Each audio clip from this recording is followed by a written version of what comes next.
The chains felt heavier in the morning. They always did. No reason. They just did. The sun hadn't risen yet, but you were already on your feet because you didn't have a choice. Choice was something else. Another life. When you tried to remember that life, it blurred. Like it never existed. Like it never happened. Like that child was someone else. Today, you're at the heart of Rome, in the shadow of the Palatine Hill. Not one of the great houses, but not small either. Middle. Everything is middle. Your life is middle. Not the worst, not the best. That's its own kind of punishment. You're waiting in the corridor with the other slaves. Stone floor. Cold. You wait in silence. The silence feels different at this hour. Heavy with something. Something waiting inside it. You don't know what, but you feel it. Today will be different, and you don't know that yet, but you feel it. You no longer had a name. Well, you did. Once. You came from the north, from beyond the Rhine. You had a name there. Your mother gave it to you. It was a hard name. It left your mouth like wind. Short, but full. When someone said it, something stirred inside you. Recognition. The feeling of existing. When they brought you here, that name was stripped away. Like a label on a crate. You swapped the label out. That's all. They gave you a new name. Latin. Short. Easy to say. Easy to forget. And when you hear it, you answer. You have to. You've been answering for 3 years. You can't even remember when it started. It's 73 AD. Rome's population is approaching 1 million. About a third of that number is enslaved. Think about that. 1 in every 3 people. Every third person walking the streets, carrying loads, building walls, keeping records, cooking food, not free, owned. But Roman slavery isn't one thing. That matters. Don't assume you're the same as a farmer's slave. The gap is enormous. Who owns you determines everything. A senator's slave and a mine slave are called the same word. They don't live the same life. You're lucky, relatively. That's a hard word to swallow. Strange even, but it's the right word. Your owner's name is Marcus Licinius. A small name, no great ego behind it. Middle-class Roman citizen. He runs shipping along the Tiber. Grain, olive oil, wine, sometimes cloth, sometimes things worth more. Business is good when times are good. When things turn, he goes quiet. He doesn't expose himself to risk. A smart man. Cold smart. You keep the records.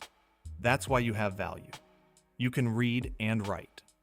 Latin, and some Greek. That skill doubles your price at the slave market. It makes you more expensive. That's both an advantage and a trap. Advantage, you're not in the mines. Trap, every mistake costs more. When something valuable breaks, it's louder. You are something valuable in your category. Before midday, you'll enter the numbers on the wooden tablet. What came off which barge? How many amphorae of olive oil? How many sacks of grain? Where it went? What it sold for? In the afternoon, you'll check the warehouse. In the evening, you'll report to Marcus Licinius. He'll listen. He'll nod. He'll leave. He won't thank you. Don't wait for it. If you make a habit of waiting, every day will feel heavier. You've run this routine for 3 years. 3 years. 1,083 days. You counted. For a while, you stopped. And then you started again. Counting keeps you alive somehow. No reason. It just does. There's food. That matters. Don't dismiss it. Mornings. Crushed wheat and olive oil. Sometimes a piece of cheese, sometimes not. Midday. Bread and olives. Evenings. Lentil soup. Hot. That's a real luxury. The bread is sometimes hard, sometimes soft.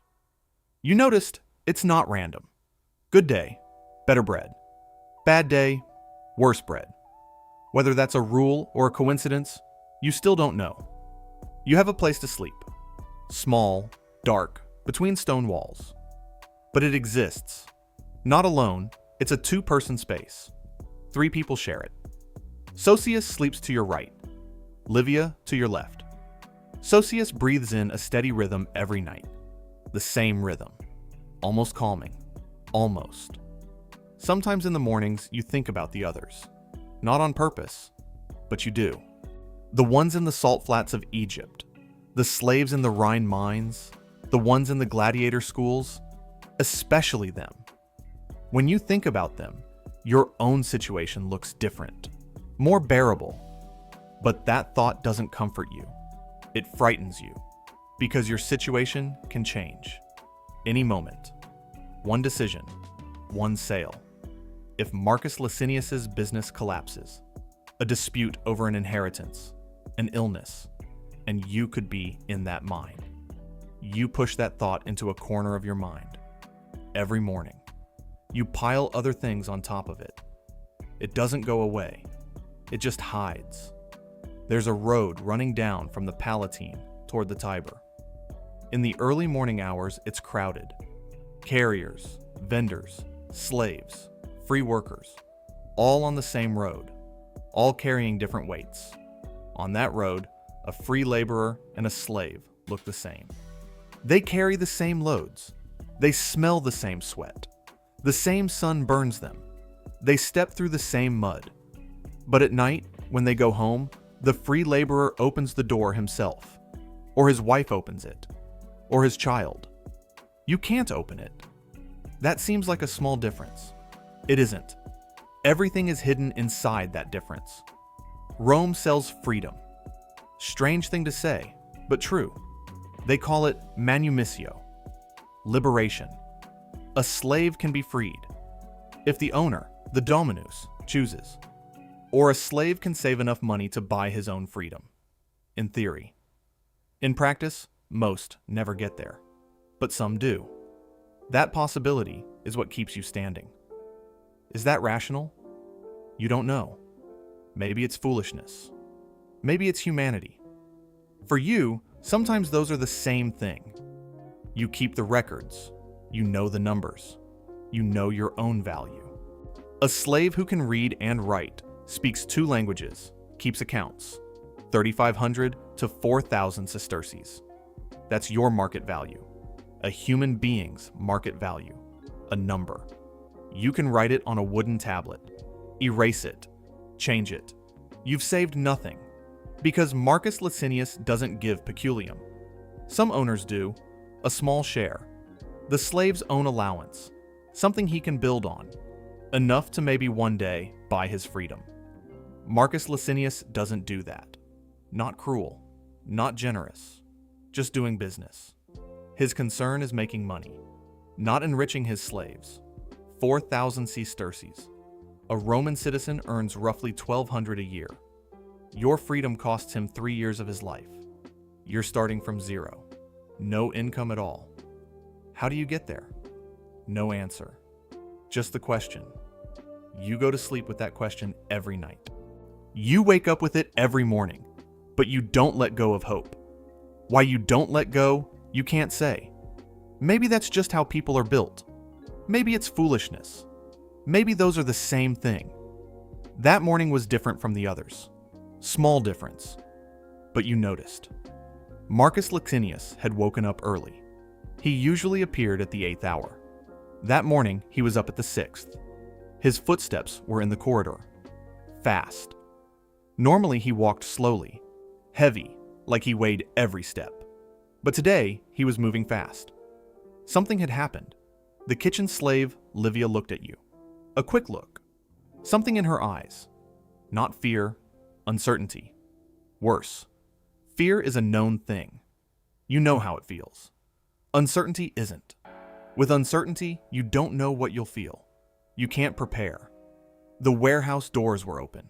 They were always locked. Every morning you took the key. You opened them. This morning they were already open. The door was ajar. Cold air coming through. Strange. You walked in. You picked up the wooden tablet. You checked the numbers.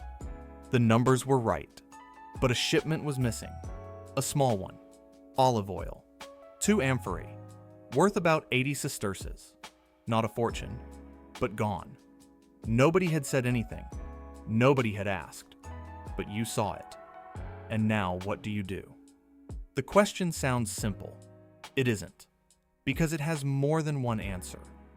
And every answer carries a different price. If you tell Marcus Licinius, what happens? Maybe he thanks you. Maybe he suspects you. You were keeping the records. How did you miss this? That kind of question gets asked in this city, and there's no answer to it. Because the right answer doesn't matter. Perception matters. A slave's correct answer is never enough. Even when you think you've satisfied him, you can still come up short. The decision is not yours. If you stay quiet, what happens? The shortage won't surface today. It'll surface tomorrow, a week from now.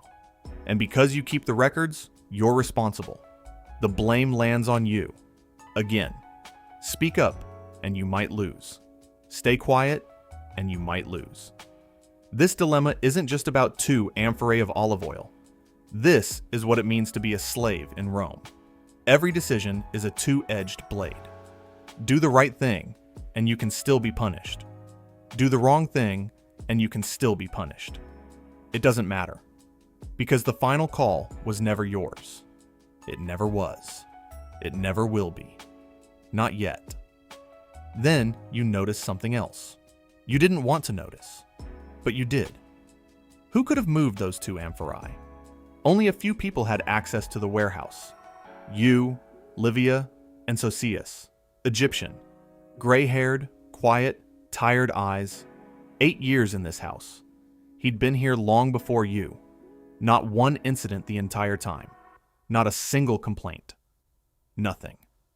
You looked at Sosius. He wasn't looking at you. That's exactly why you looked.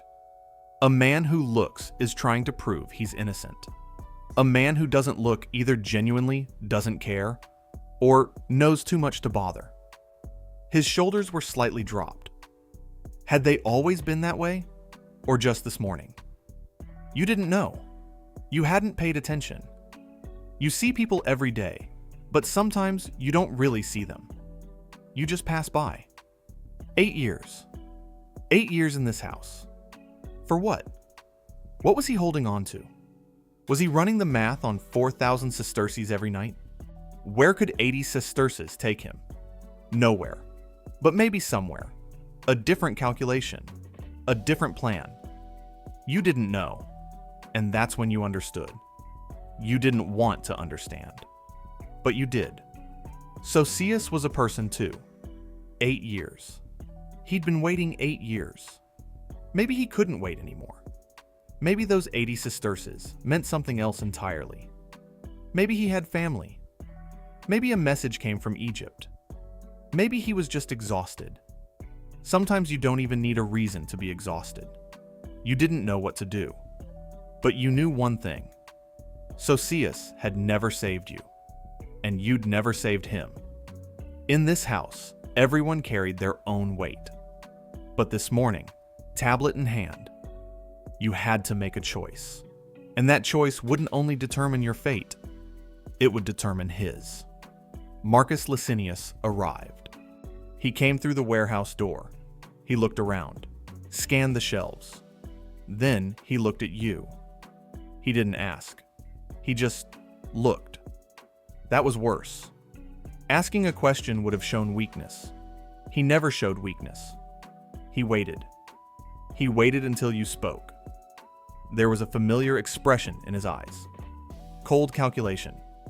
You were standing there, and he was measuring you. Does he work? Yes. Is he efficient? Yes. Is he trustworthy? The answer to that question was about to be decided right now. You spoke. Short and straight. The missing amphorae. The date. The quantity. Possible explanations. You didn't accuse anyone. You just reported. Like numbers. Objective. Emotionless. Because emotion was dangerous here. Emotion invites interpretation. Interpretation opens the door to accusation. Marcus Licinius listened. His face didn't change. He nodded. He left. That was it. You looked at Sosius. Sosius still wasn't looking at you, but something had shifted. His shoulders had dropped even further. Maybe it was guilt. Maybe it was just exhaustion. You never learned the difference between the two. The day passed. No interrogation, no punishment. The amphorae stayed missing. No one said a word, but everything was recorded. Rome records everything. There are ledgers in this city, the visible ones, the invisible ones. The invisible ones stay in memory longer.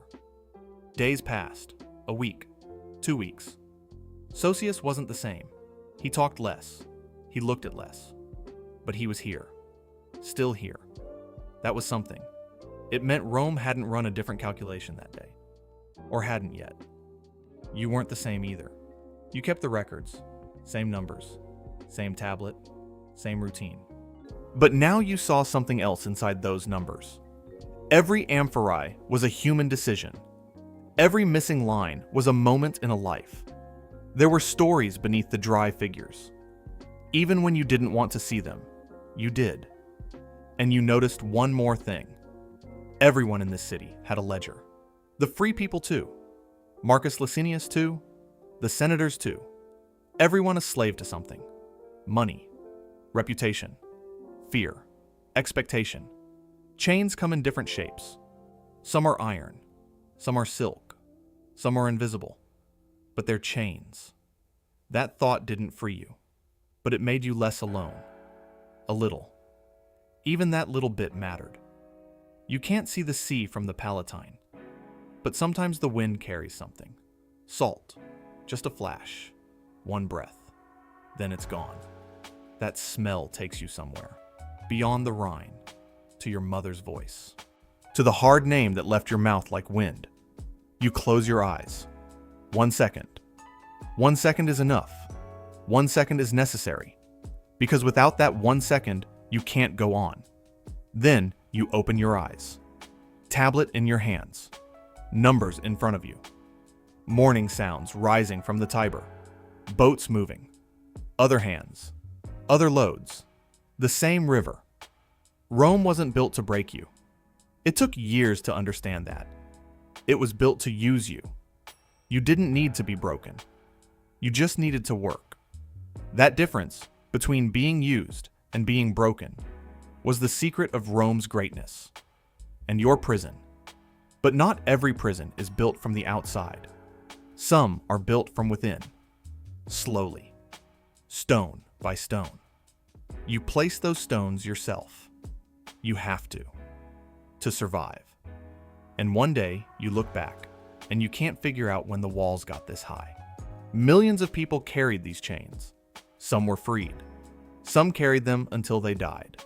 And Rome grew on all of it, on their labor, on their silence. On every morning, they got up and picked up the wooden tablet.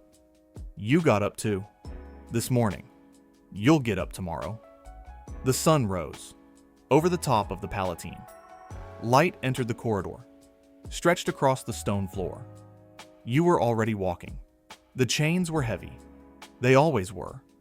But you carried them, because there was no other way. Not yet. Not yet. That word held you. Was it rational?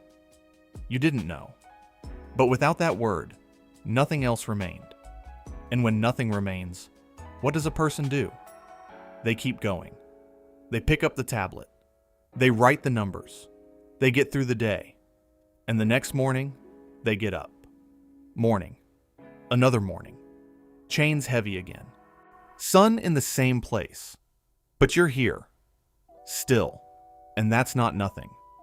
This story happened in 73 AD. But the same story happened in 273 AD and in 473 AD. Different names. Different cities. Same chains. Same morning. Same wooden tablet. Rome fell. But those mornings didn't. Those mornings still exist somewhere. In the millions of days of millions of people. The ones who carried. The ones who stayed silent. The ones who kept going. You kept going too.